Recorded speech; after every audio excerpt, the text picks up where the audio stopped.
Good evening, everyone. Good morning, good afternoon, whenever you are watching this. Thank you for tuning in to another episode of Pages to Progress.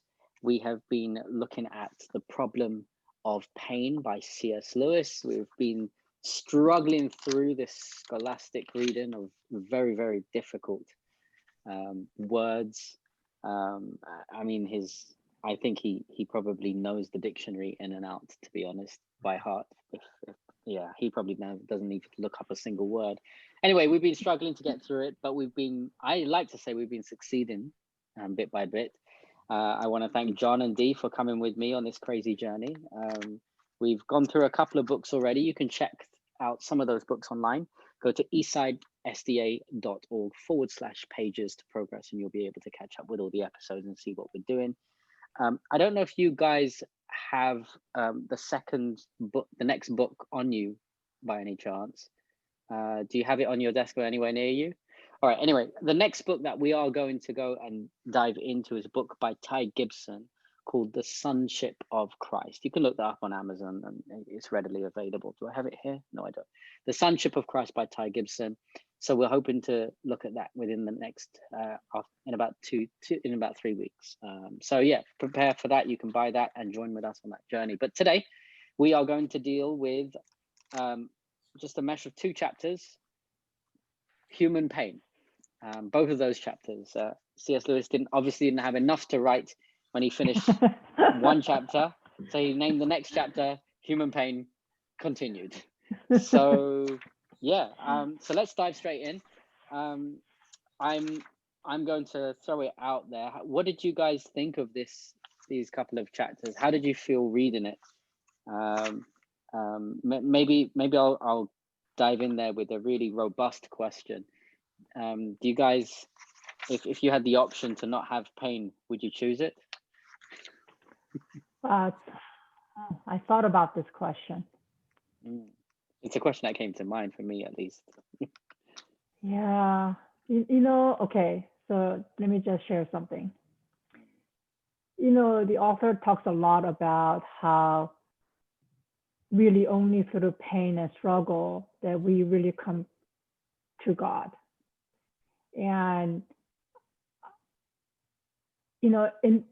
throughout my life, as I was going through some struggles of my own, I honestly had a very similar thought, because yes, it does drive you closer to God, because you really do come to realization that there is no one else but God to whom you can go to. And through that, you are honestly hyper-focused on God and your walk with him, and you're just holding on to him, right? And that experience makes you feel so spiritually alive. It almost makes you not want to go back to where you were at. I mean, it actually makes you not want to go back where you had been. You don't want to deal with the struggles. You wish that you don't have that struggle, that pain will not last your lifetime. But you come to a place where, oh gosh, if all this struggle goes away, then would I again go back to that same place where I was, where God is a little more on the sideline than right front and center, right. And yeah, there's this two sides of me. Like, I want this with God, yet at the same time, I don't want to be in this place of a pain and struggle. So hopefully going through that, at the end of it all, that you don't backslide, but that you continue forward. I resonate with that. There's been many experiences in my life where, the irony of this week, as I was going through the chapters, is and maybe this is a bit comical, but so I'm actually still suffering from the after effects of a crick neck. When you sleep on your neck really bad and stuff, and trapped nerve, whatever you want to call it, and it was really bad over the past couple of days. I'm getting better. I've been popping pills and all kinds of stuff. rubbing on ointments and stuff. Anyway, so the irony is I'm reading these chapters while I'm in so much pain in my neck, and I felt it incredibly comical. But it was really interesting because I found myself on numerous occasions this week just in so much pain. I had such an uncomfortable night's sleep, where I just got up and I'm just praying and asking God, can you please remove this? Spending time in prayer, spending time asking Him. And it's that paradox that you just mentioned of I spoke more to God in my life when I'm in pain, or on the deeper level, than I did without, which is not something I'm proud of. It's just something that it is. I don't know, but that was some of the paradoxes that I definitely resonate with. Is that the same for you, John, or different? Well, it's interesting listening to you talk, because D is talking about one kind of pain, and you're talking about another kind of pain. And on page 87, C.S. Lewis kind of breaks it down as pain has two senses, which must now be distinguished, which in a lot of ways, I almost wished he would have distinguished it sooner, because the first sense is, he calls a particular kind of sensation, conveyed by nerve fibers, and recognized by the patient as kind of sensation, pain, whether he likes the sensation or not.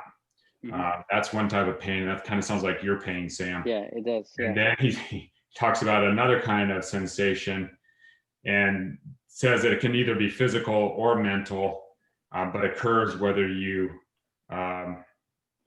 which the patient dislikes, but it doesn't have to be physical. It can be,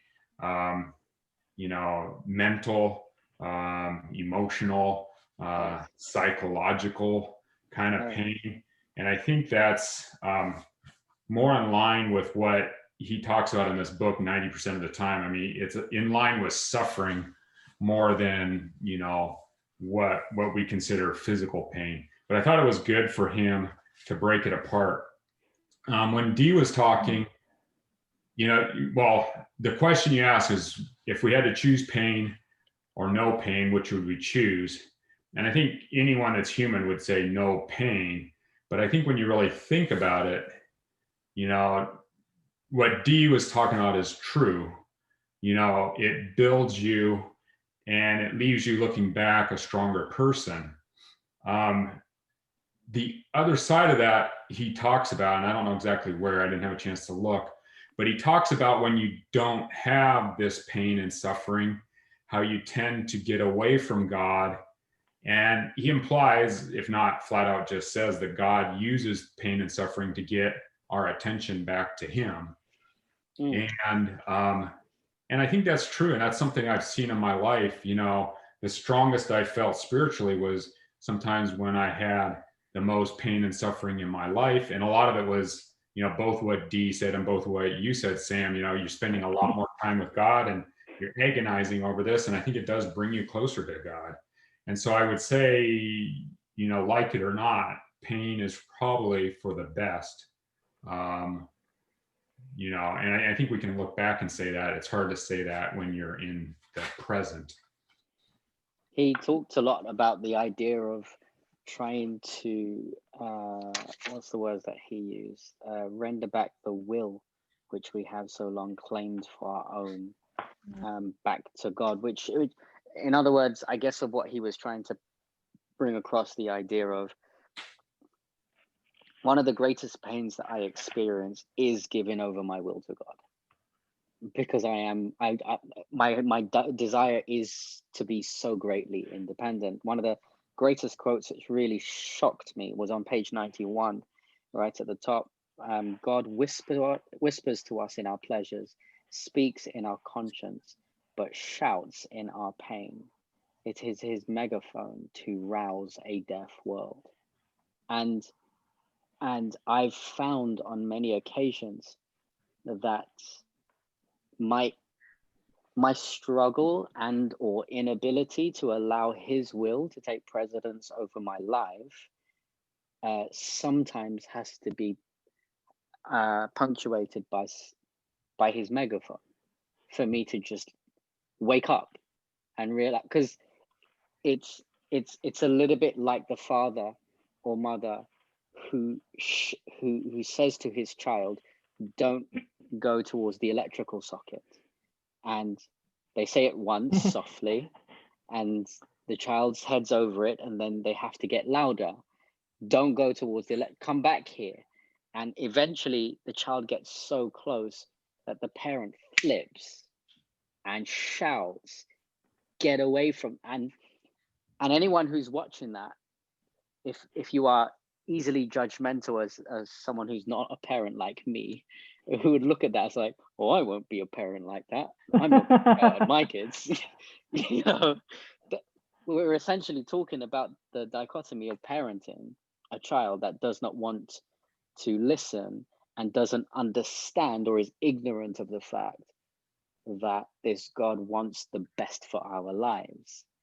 And it's unfortunate, but it is the nature of this reality that his megaphone has to come on every now and again so that we are well looked after. Those are my reflections, at least, on that. Was there anything else for you guys that really jumped out at you in this chapter, these chapters? Yeah, I thought when you were talking about human will, the quote I took from that was on page 101. Okay. It's kind of the quote I circled and then dog-eared the page. But what I circled is that looks like the very last sentence where it says, human will becomes truly creative and truly our own when it is wholly God's. And this is one of the many senses in which he that loses his soul shall find it. And I think that's, those tough times, like what Dee was talking about, forcing us into a closer relationship with God. You often have that peace that you can't define, and it just doesn't make any sense at all. And I think it's that heightened relationship that you may have that you don't have other times. I realized to myself in reading these couple of chapters that I actually have a very poor relationship with human pain. Like I've for a long time distinguished human pain to be something that is done to me.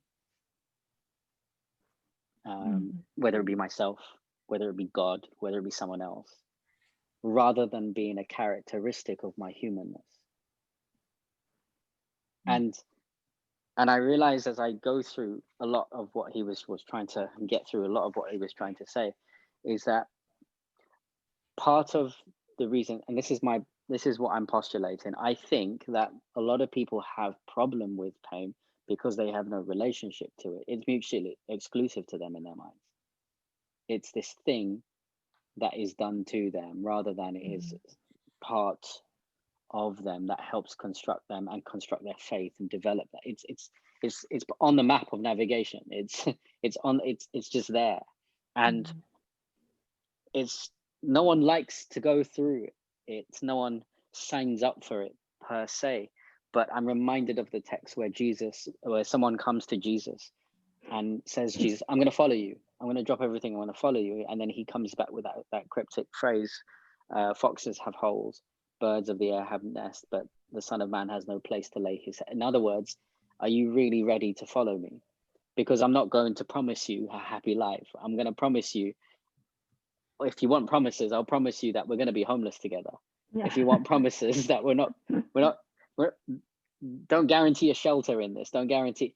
And part of that journey is the sign up for the Christian, which makes you even question, wow, why would why would anyone want to sign up for that?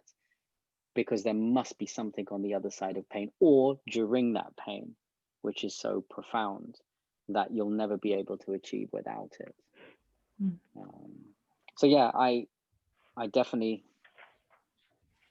feel that that's a huge part of my struggle when it comes to my will. I don't have a relationship with human pain, and this has been one of the experiences for me where I guess you could say begun to have a relationship with pain. Did anything else strike out for you, Dee? Yeah. On page 95, it talks about, toward the end, there's divine humility. He uses the word divine humility.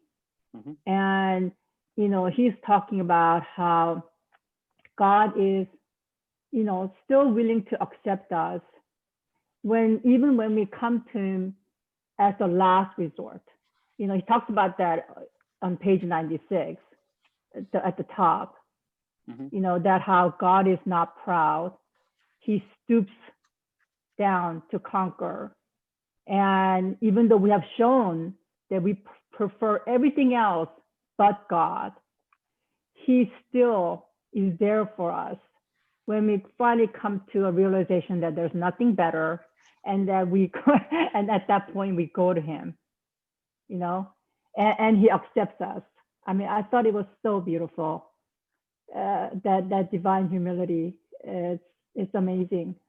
It's beautiful and messed up too as well. This really messed up on our level. Yeah, on our level. Yeah, it was beautiful and messed up.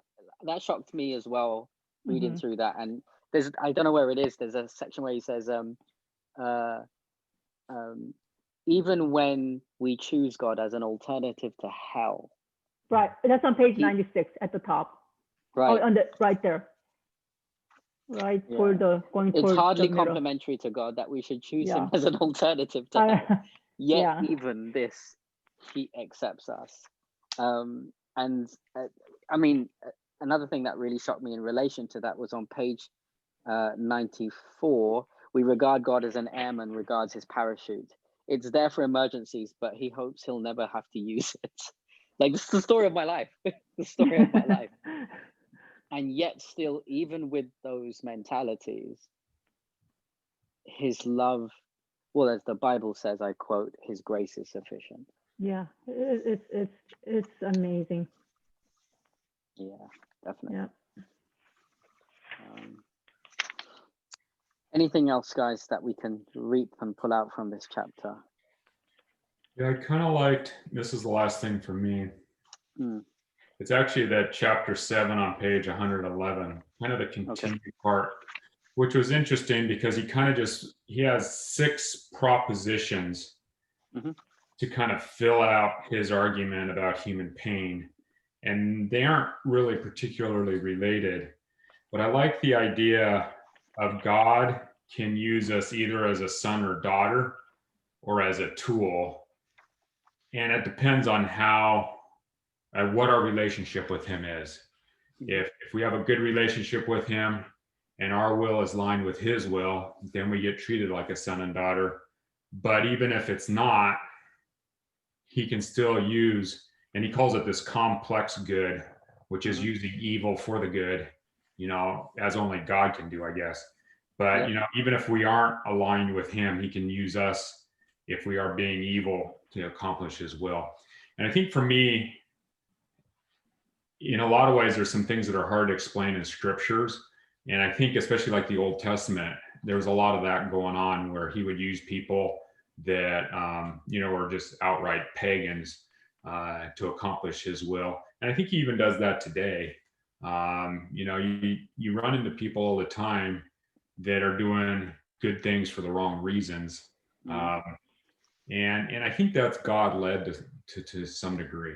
But I guess what it really made me think was that, we as Christians, knowing Jesus and the Gospels that speak of him, are able to make that choice. Are we going to be a son and daughter of God, or are we just going to deny that, walk away from it, and then ultimately end up just being a tool?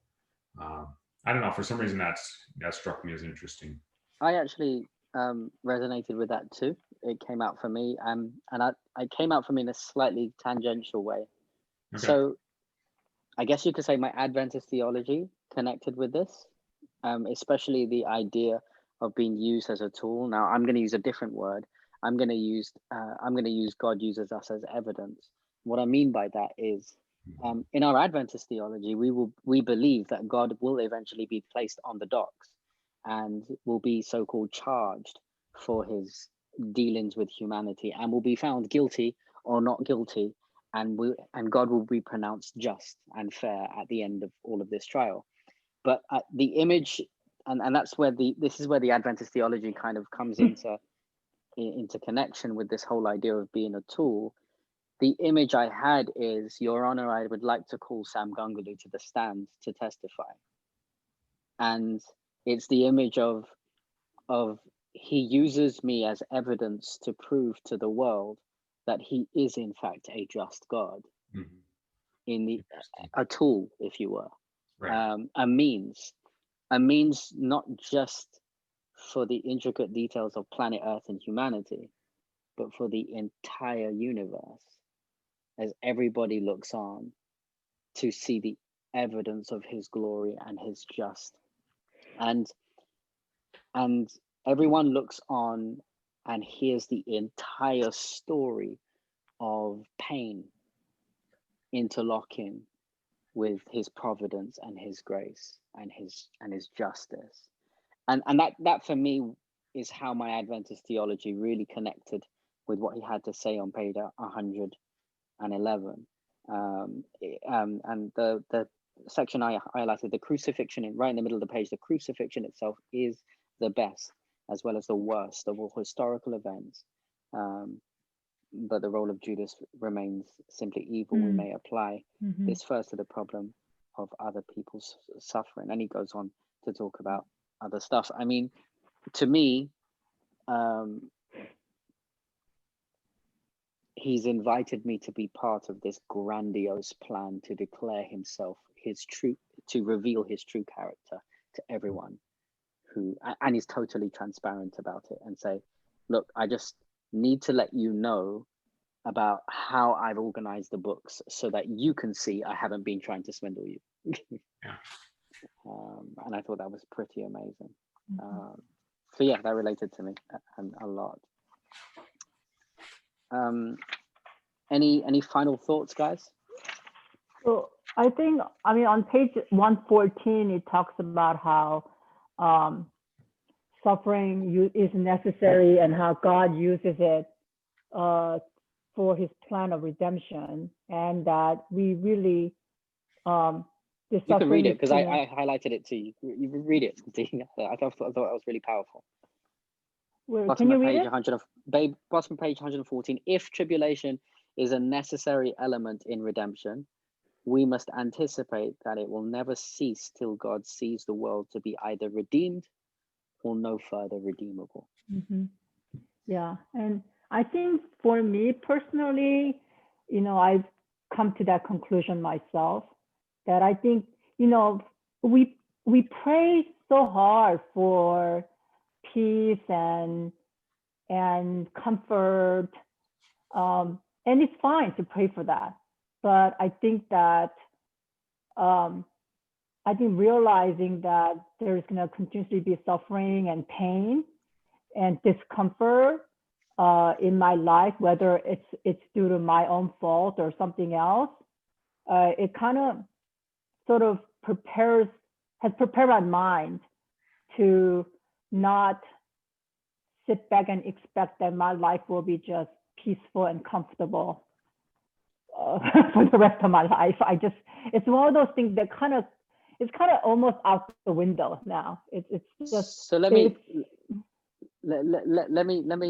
try and end with this then and say, and I guess there's a question for all of us.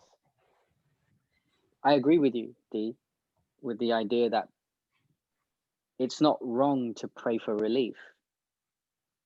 So what therefore is a better way to pray? And what therefore, yeah, I'll leave it at that. Well, what do you think is a better way to pray in light of the context of a few things that we've grappled about pain? So my prayer has more been now just asking God for strength, because sometimes you want to give up.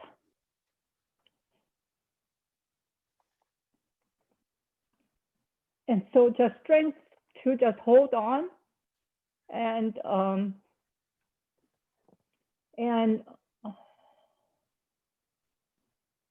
yeah, and just be okay with the outcomes. That I'd be able to accept it and still find gratitude and love in God. I think that's been, yeah.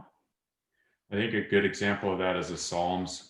I love the fact that they don't hold back. They tell God all their pain.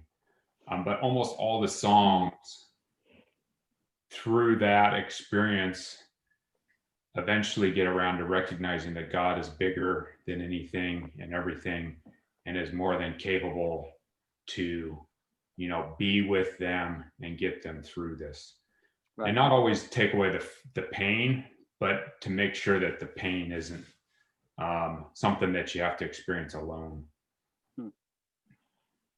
Yeah. I don't think I have anything to add. I think you guys have put it perfectly. This has been another episode of Pages to Progress. We've been looking through the book, The Problem of Pain.